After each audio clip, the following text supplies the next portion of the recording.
Las precipitaciones y la humedad en general van en contra de las estructuras. Muchas de las casas hemos visto con algunas goteras, con humedad sobre las paredes, en los cimientos. ¿Esto tiene que ver concretamente con la construcción o con las intensas lluvias de estas últimas horas? ¿Qué pasa con las filtraciones? ¿Cómo controlamos la humedad? ¿Cómo chequeamos nuestras membranas? Bueno, este es el resumen. Las situaciones de humedades puntuales no hacen que sea un riesgo a la estructura en sí. El fenómeno de las lluvias y con esta constancia y esta permanencia afecta a las estructuras en sí, a lo que son las viviendas por el tipo de materialidad. Recordemos que los ladrillos con los que construimos convencionalmente, los que se utilizan en general, tanto así como el hormigón armado, son materiales porosos y si no tienen un recubrimiento adecuado, impermeable, hace que estos materiales puedan llegar a saturarse. Con respecto a esta situación hay que tener cuidado, hay que hacer observaciones, ver que no se repita en el tiempo. ¿Por qué? Porque esta cuestión de humedad permanente, por ejemplo en estructuras de hormigón armado, pueden conllevar a problemas de corrosión interno, de algunas oxidaciones. Entonces, por eso es fundamental el mantenimiento de las estructuras. En general, lo que está bien construido con las reglas del arte, esto está previsto y son por ahí algunas cuestiones muy puntuales en donde hay alguna filtración debido a fisuras en el material. El tema del suelo es importante porque puede haber una saturación del mismo y eso puede llevar a una humedad por capilaridad, esas humedades que vemos que ascienden en las paredes, hasta 1 metro, 1,5 metros, eso es debido a la saturación del suelo, de fundación de esa propiedad. Entonces, bueno, tener en cuenta esta situación, observar qué es lo que ocurre y por otro lado puede haber filtraciones laterales o de techos, ¿no? Pero la humedad también hace estragos en nuestro cuerpo. ¿Cómo afectan los huesos? Cecilia Casabone trabaja con especialistas. Ceci. Bueno, vamos a hablar con Walter Crisafulli, quien es un traumatólogo especialista en el deporte, porque decíamos, la humedad es la típica que escuchamos todos. ¿Cómo me duele la cintura? ¿Cómo me duele la rodilla? Es la humedad. Ahora, ¿realmente es así? Porque tal vez es un mito, pero acá tenemos al especialista que nos va a poder desasnar un poco en la materia. Bueno, Walter, gracias por recibirnos. Conocer un poco, ¿realmente la humedad afecta en el organismo, sobre todo en las articulaciones y en lo que tiene que ver con nuestra movilidad?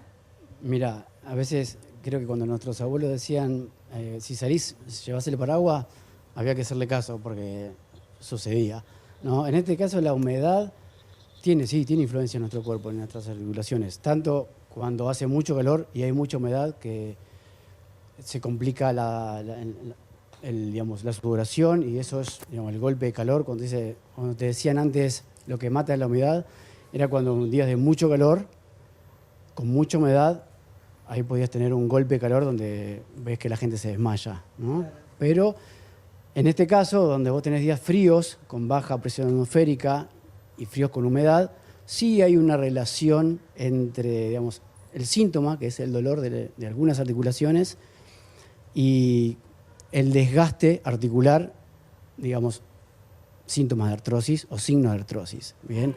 Hay estudios científicos donde lo que hacen es encontrar una relación, bien, porque la articulación es una unidad compleja donde hay cartílago, donde hay líquido sinovial, donde hay propioceptores, nociceptores, y lo que sucede es que en algunas circunstancias, cuando el cartílago sufre una enfermedad, deja hueso expuesto y ante determinada circunstancia climática como es baja presión atmosférica, frío y humedad, puede doler. No es la regla, porque no todos, pero está relacionado, sí. Bien, sí, doctor. Las escucha, Walter, ¿eh? ¿Qué tal, doctor? Buenas noches.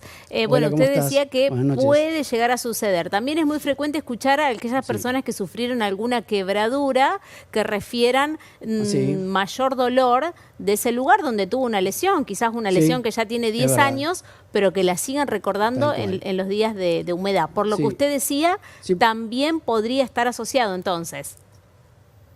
Sí, porque el hueso Ya te digo, es una unidad compleja que está recubierto de cartílago y bueno, y ante determinadas circunstancias climáticas, sí que puede tener un síntoma, está relacionado, claro. No está del todo digamos, con la especificidad de decir es por esto o es por esto.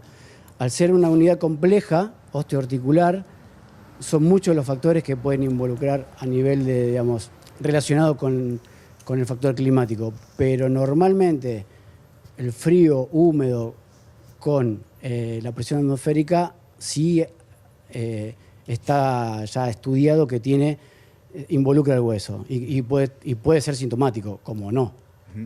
Doctor, ¿usted qué ejercicio sugiere para estos días con tanta humedad? Mira, para quienes sufran dolores articulares en este tipo de días, siempre es bueno mantenerse en actividad. El hueso y la articulación es muy amiga de la actividad, no de la quietud. ¿Está? Y también del calor. La gente que sufre este tipo de síntomas ya sabe cuándo le va a doler, porque ya lo ve en el día, ya dice, bueno, hoy me levanto con mucho dolor, sé cómo voy a estar. Y a veces, en estos casos, el cartílago o el hueso, en estas circunstancias, es muy amiga de la movilidad y del calor. A veces no hace falta tomarse una pastilla, se puede subsanar con un baño de calor. Si te puedes hacer un baño de inmersión y te puedes dar ese lujo con agua tibia, calentita, es buenísimo. Una almohadilla de calor o solamente abrigarse con algo que te dé calor. O sea, así como es reactiva a lo que sucede en el clima, también es reactiva al calor local, lo cual puede pasar el síntoma tranquilamente, sin tomar nada. ¿Algo más? No, eso, y la actividad, moverse. O sea, el dolor articular, en este tipo de casos, donde no hay una patología declarada específica, una lesión intraarticular, la movilidad de por sí genera calor y eso ya también calma el síntoma. Doctor, estábamos hablando de todo lo que es articulaciones, pero también los músculos, ¿no? O sea, yo creo que cuando hay humedad uno tiene como más laxitud, no sé, es como que uno tiene más facilidad para poder hacer, yo lo hablo de lo personal, yo cuando voy a danzar es como que tengo más flexibilidad. ¿Esto es así? ¿No se puede aprovechar o hay que tener más recaudo justamente porque todo está como más laxo? No podría decirte que la humedad en sí no es la regla. No. Digamos, si vos me decís, ¿una persona puede ir a correr o a caminar abajo de la lluvia? Sí, hacelo tranquilo porque tu cuerpo no sufre. Bien. No hay ningún problema. Y si vos, porque es una percepción muy personal, no en todos los cuerpos reaccionan iguales. Hay gente que un día como hoy no puede salir porque le duele todo o tiene pilas para salir a entrenar. Bien, o sea, escuchá tu cuerpo a ver cómo te sentís. Y ahí ya te haces un mapa de cómo exigirte de acuerdo a cómo te levantaste. Bien. O sea, por eso lo que se recomienda es estudiar tu cuerpo, reconocelo y en base a eso programás lo que vas a hacer en lo que respecta a actividad física. Bien, doctor Ceci.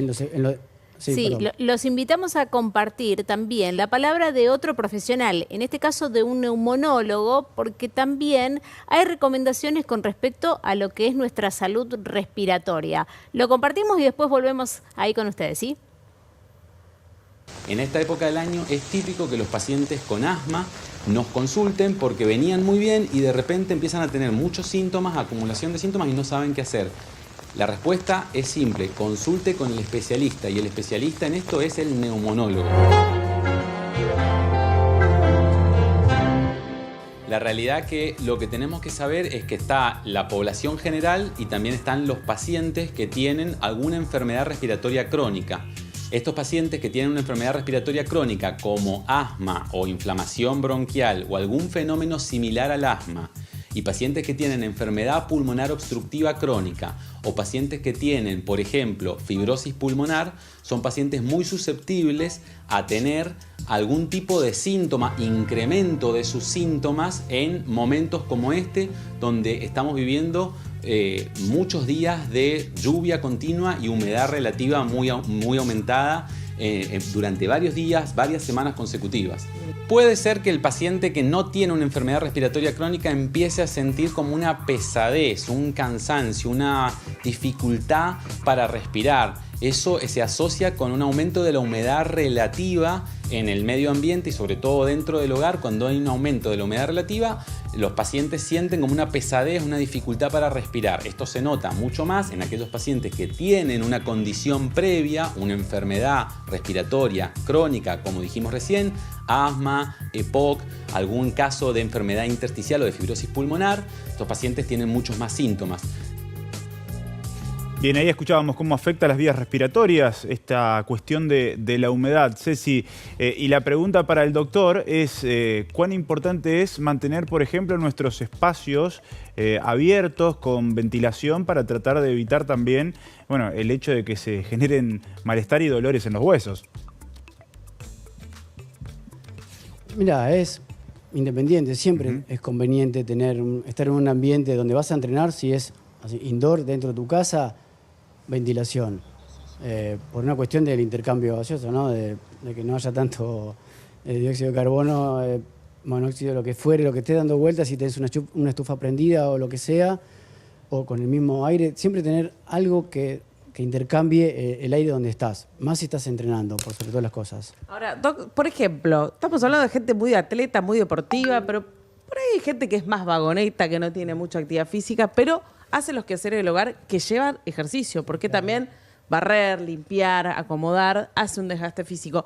Esa recomendación para iniciarse en estos movimientos y evitar también lesiones, porque tal vez movemos un mueble, hacemos algo, ¿cómo podemos preparar el cuerpo para trabajar en el hogar? Mira, si te vas a tomar las tareas del hogar como un entrenamiento, que me parece espectacular, tenés que tomarlo también con esa seriedad de cómo hacer un calentamiento. Suponete, con que te muevas, sabés que hoy vas a levantar cosas pesadas en el jardín, por ejemplo, vas a hacer un trabajo de jardinería o algo de albañilería en tu casa.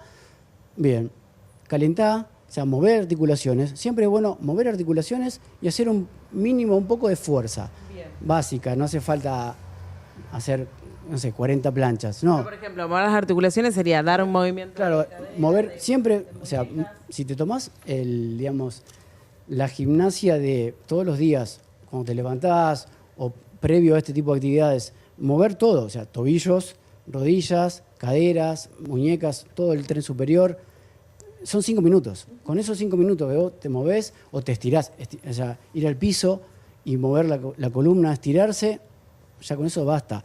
Y ahí vas, digamos, si vas a hacer un ejercicio de mucha fuerza, sí, arrancar con pesos moderados hasta después lo que tengas que hacer. Pero siempre es bueno llevar una transición a lo que vayas a hacer. Si voy a baldear toda la casa, el patio y cortar el césped, bueno, calentá, andá haciendo fuerza de a poco para llegar a tu punto máximo de entrenamiento casero. Una elongación cortita y el mate para cerrar el día. Sí, el mate puede estar durante, así que no hay ningún problema. Claro. Lo dejamos ahí. Bueno, doctor, Ceci, completísimo el panorama. Puede haber entonces alguna relación, en este caso entre la humedad y algún dolor de articulación, pero nos queda clarísimo que para todo este tipo de malestares siempre viene bien la actividad física. Así que siempre es un buen momento para movernos. Y hay que entrar en calor bien. Exacto. Gracias, Ceci. Gracias, Doc. Gracias a ustedes. Hasta luego. Adiós.